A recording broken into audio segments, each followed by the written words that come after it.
ನಮಸ್ಕಾರ ಆತ್ಮೀಯ ಕನ್ನಡದ ಬಂಧುಗಳೇ, ಇವತ್ತು ಕನ್ನಡ ನಾಡಿನ ಪರಿಸ್ಥಿತಿ ನೋಡ್ತಾ ಇದ್ರೆ ಅಧೋಗತಿಗೆ ಬಂದು ತಲುಪಿದೆ.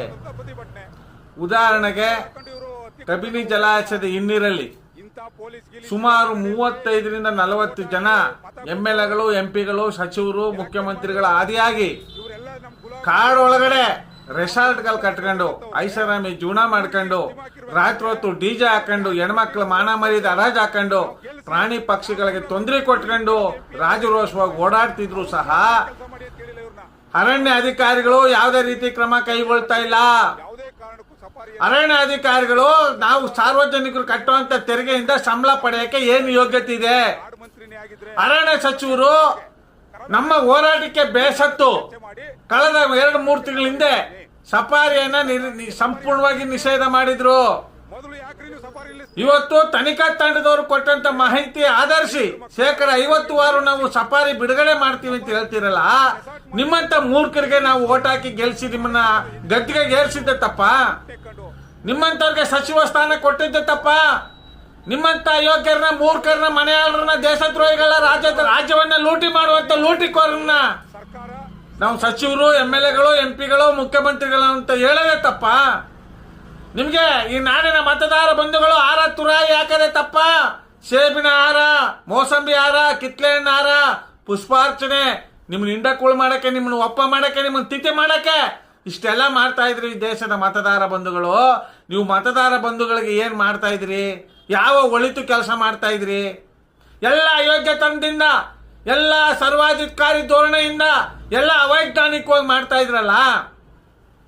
ನಮ್ಮ ಕನ್ನಡ ಪರ ಹೋರಾಟಗಾರರು, ರೈತ ಪರ ಹೋರಾಟಗಾರರು, ದಲಿತ ಪರ ಹೋರಾಟಗಾರರು ಹೋರಾಟ ಮಾಡಿದ ಪ್ರತಿಫಲಕ್ಕಾಗಿ ಅರಣ್ಯ ಸಚಿವರಾದಂಥ ಈಶ್ವರ ಖಂಡ್ರೆ ಅವರು ಸಂಪೂರ್ಣವಾಗಿ ಸಫಾರಿಯನ್ನ ಬಂದ್ ಮಾಡಿದ್ರು. ಇವತ್ತು ಯಾರೋ ತನಿಖೆ ಮಾಡಿದ್ರು, ತನಿಖೆ ಮಾಡಿದ ಅಯೋಗ್ಯರಾದ್ರು ಯಾರು? ಆ ತನಿಖೆ ತಂಡ ಯಾರ ಪರವಾಗಿ ಕೆಲಸ ಮಾಡ್ತು? ಕಾಡು ಪ್ರಾಣಿಗಳ ಪರ ಕೆಲಸ ಮಾಡ್ತಾ ಇದಾರ್ಯಾ? ಕಾಡು ಉಳಿಸಕ್ಕೋಸ್ಕರ ಕೆಲಸ ಮಾಡ್ತಾ ಇದಾರ್ಯಾ? ಇಲ್ಲ ರಾಜಕಾರಣಿಗಳ ಗುಲಾಮರಾಕಿ ಬೂಟ್ ಲೆಕ್ಕ ಕೆಲಸ ಮಾಡ್ತಾ ಇದಾರ್ಯಾ? ರೈತರು ಒಂದ್ ಕಡೆ ಮಳೆ ಬೆಳೆ ಇಲ್ಲದೆ ಸಾಯ್ತಾವ್ರೆ, ರೈತರ ಮೇಲೆ ಉಳಿ ದಾಳಿ ಆಯ್ತೈತೆ. ಸರಿಯಾಗಿ ಇವಾಗ ಆವಾಗಲೇ ಬೇಸಿಗೆ ಶುರುವಾಗಿಲ್ಲ, ಆಗ್ಲೇ ಎಷ್ಟೋ ಗ್ರಾಮಗಳಿಗೆ ಕುಡಿಯಕ್ ನೀರಿಲ್ಲ. ನೀವು ಮಾಡ್ತಿರೋದಾದ್ರೂ ಏನು 224 ಜನ ಶಾಸಕರು ಯಾವ ಗೆಡ್ಡೆ ಕೆಡಿಸ್ಕೊಳ್ತಾ ಇದಾರ? ವಿಧಾನಸೌಧದೊಳಗೆ ಕೂತ್ಕೊಳ್ಳಕ್ ನಿಮ್ಗೆ ಯಾರು ಯೋಗ್ಯತೆ ಇದೆಯಾ?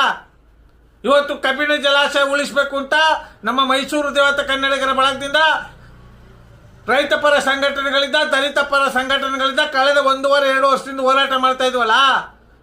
ವಿರೋಧ ಪಕ್ಷದ ಗೆಡ್ಡೆ ಕೆಡಿಸ್ಕೊಳ್ತಾ ಇದ್ರೆ ಅಯೋಗ್ಯರೇ, ನಿಮ್ ಜನ್ಮದ ಬೆಂಕಿ ಹಾಕೋರೆ, ನಿಮ್ ತಿಥಿ ಮಾಡ, ನಿಮ್ ಒಪ್ಪ ಮಾಡವ್ರೆ, ನಿಮ್ಗೆ ಮಾನ ಮರ್ಯಾದೆ ಇಲ್ವೇನ್ರ? ಆಡಳಿತ ಪಕ್ಷ ಮಾಡ್ತೈತೆ, ವಿರೋಧ ಪಕ್ಷ ಬಕೆಟ್ ಇಟ್ಕೊಂಡು ಕೂತೈತೆ. ಜನಸಾಮಾನ್ಯರು ಜಾತಿ ಆಧಾರದ ಮೇಲೆ ಹುಚ್ಚೆತ್ತು ಕುಣಿತಾ ಇದ್ರಿ, ಪಕ್ಷದ ಆಧಾರದ ಮೇಲೆ ಹುಚ್ಚೆತ್ತು ಕುಣಿತಾ ಇದ್ರಿ, ಹುಚ್ಚು ಅಭಿಮಾನವನ್ನ ಪ್ರದರ್ಶನ ಮಾಡ್ತಾ ಇದ್ರಿ. ದೇಶದ್ರೋಹಿಗಳಿಗೆ, ಮನೆ ಹಾಳರಿಗೆ, ಭ್ರಷ್ಟಾಚಾರಿಗಳಿಗೆ, ಜಾತಿವಾದಿಗಳಿಗೆ, ಸಂವಿಧಾನ ವಿರೋಧಿಗಳಿಗೆ ಆರತುರ ಹಾಕೊಂಡು ಸಮಯವನ್ನ ವ್ಯರ್ಥ ಮಾಡ್ಕೊಂಡು ನಿಮ್ಮ ಮಕ್ಕಳಿಗೆ ನೀವೇ ಶತ್ರುಗಳಾಗ್ತಾ ಇದ್ರಿ. ನಿಮ್ಮ ಮಕ್ಕಳಿಗೆ ನೀವೇ ಶತ್ರುಗಳಾಗ್ತಾ ಇದ್ರಿ. ಇವತ್ತು ಸಫಾರಿ ಪುನರಾರಂಭ ಮಾಡಿರೋ ಉದ್ದೇಶವಾದ್ರೂ ಏನು? ಕಾಡು ಪ್ರಾಣಿಗಳು ಸಾಯ್ಬೇಕಾ? ಕಾಡು ಪ್ರಾಣಿಗಳು ನಾಡಿಗೆ ಬರ್ಬೇಕಾ?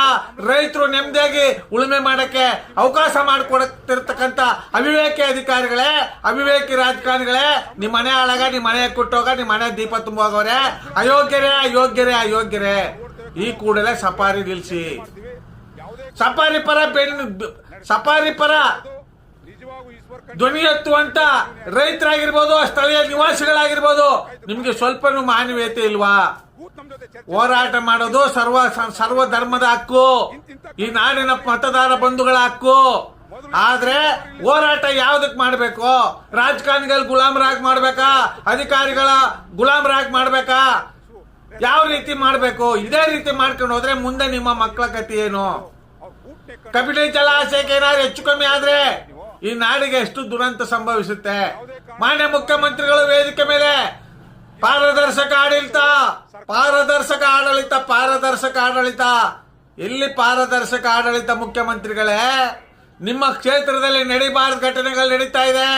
ಅನ್ಯಾಯಗಳು, ಅಕ್ರಮಗಳು, ದೌರ್ಜನ್ಯಗಳು, ಅತ್ಯಾಚಾರಗಳು, ಕೊಲೆಗಳು ನಿರಂತರವಾಗಿ ಎಡಬಿಡದೆ ಕಾಡ್ತಾ ಇದೆ. ಬಡ ಜನರ ಕಟ್ಟ ಕಡೆಯ ವ್ಯಕ್ತಿಗಳಿಗೆ ಇಡೀ ಶಾಪವಾಗಿದೆ ನಿಮ್ಮ ಸರ್ಕಾರ. ನಿಮ್ಮ ನಂಬಿ ಓಟ್ ಹಾಕದ ಮತದಾರ ಬಂಧುಗಳು ವಿಲವಿಲನೆ ಒದ್ದಾಡ್ತಾ ಇದ್ದಾರೆ. ಇದೇನಾ ನಿಮ್ಮ ಪಾರದರ್ಶಕ ಸರ್ಕಾರ? ಸಫಾರಿಯನ್ನು ಪುನರ್ ಆರಂಭ ಮಾಡೋದ ಉದ್ದೇಶ ಏನು? ಅಲ್ಲಿ ಬೆರಳಿನ ಜನಕ್ಕೋಸ್ಕರ, ಅನುಕೂಲಕ್ಕೋಸ್ಕರ, ಅವರ ತೀಟೆ ತೀರಿಸ್ಕೊಳ್ಳೋ ತೆವಳಿಗೋಸ್ಕರ ರಾತ್ರಿ ಹೊತ್ತು ಸುಮಾರು ಒಂದು ನೈಟ್ಗೆ 30,000 ರಿಂದ 50,000 ಪೀಕು ಅಂತ ರೆಸಾರ್ಟ್ಗಳು ಗುಲಾಮರ ಕೆಲಸ ಮಾಡೋದಕ್ಕೋಸ್ಕರ ಇದು ಕೆಲಸನಾ? ಇದು ಕೆಲಸನ ಹೇಳಿ? ಹುಲಿ ದಾಳಿ ಮಾಡಿ 3-4 ಜನನ ತಿಂದಾಗ ವಿರುದ್ಧ ಹೋರಾಟ ಮಾಡುವಂತ ಹೋರಾಟಗಾರರು ಎಲ್ಲೋಗಿದ್ರು? ಯಾವ ಗೆಡ್ಡೆ ಗೆಣಸ್ಕಿಳ್ತಾ ಇದ್ರು? ಇದೇ ರೀತಿ ಮುಂದುವರೆದ್ರೆ ಮುಂದಿನ ದಿನಗಳಲ್ಲಿ ಪ್ರಕೃತಿ ವಿಕೋಪಕ್ಕೆ ಹೋದಾಗ, ಜಲಪ್ರಳಯ ಆದಾಗ, ಜಲಕಂಟಕವಾದಾಗ, ಭೂಕುಸಿತ ಕಂಡಾಗ ಏನಾಗ್ಬೋದು? ಈ 4-5 ವರ್ಷಗಳ ಹಿಂದೆ ಜಲಪ್ರಳಯ ಆದಾಗ, ಭೂಕುಸಿತ ಕಂಡಾಗ ಏನಾಯ್ತು? ಏನ್ ಮಾಡಿದ್ರಿ? ನಿಮ್ ಜನ್ಮಕ್ಕೆ ಬೆಂಕಿ ಹಾಕೋರು ಏನೆಲ್ಲ ಗಾಳಿ ಸುದ್ದಿ ಹಬ್ಬಿಸಿದ್ರಿ. ಸರಿಯಾದ ಸಮಯಕ್ಕೆ ಮಳೆ ಬರ್ತಾ ಇಲ್ಲ, ರೈತರು ಸರಿಯಾದ ಸಮಯಕ್ಕೆ ಬೆಳೆಯನ್ನು ಬೆಳೀತಾ ಇಲ್ಲ. ಇವತ್ತು ದಿನಬಳಕೆ ವಸ್ತುಗಳ ಬೆಲೆ ಗಗನಕ್ಕೇರಿದೆ. ಜನ ಕಟ್ಟ ಕಡೆಯ ವ್ಯಕ್ತಿಗಳು ಜೀವನ ಮಾಡಕ್ ಆಗ್ತಾ ಇಲ್ಲ. ಅಯೋಗ್ಯರೇ, ಕಟ್ಟ ಕಡೆಯ ವ್ಯಕ್ತಿ ಜೀವನ ಮಾಡಕ್ ಆಗ್ತಾ ಇಲ್ಲ.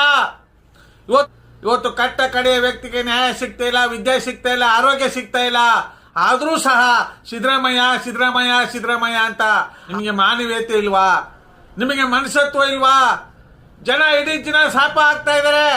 ಆದ್ರೆ ಮಂಕು ದಿನಗಳು ಚುನಾವಣೆ ಸಂದರ್ಭದಲ್ಲಿ ಬಕೆಟ್ ಹಿಡ್ಕೊಂಡು ಮನೆಯಾಳರಿಗೆ ಓಟ್ ಹಾಕಿ ಇವತ್ತು ಅವರ ಏಸ್ಕಿನ ಅವರೇ ತಿನ್ನೋ ಪರಿಸ್ಥಿತಿ ನಿರ್ಮಾಣ ಆಗ್ತಾ ಇದೆ.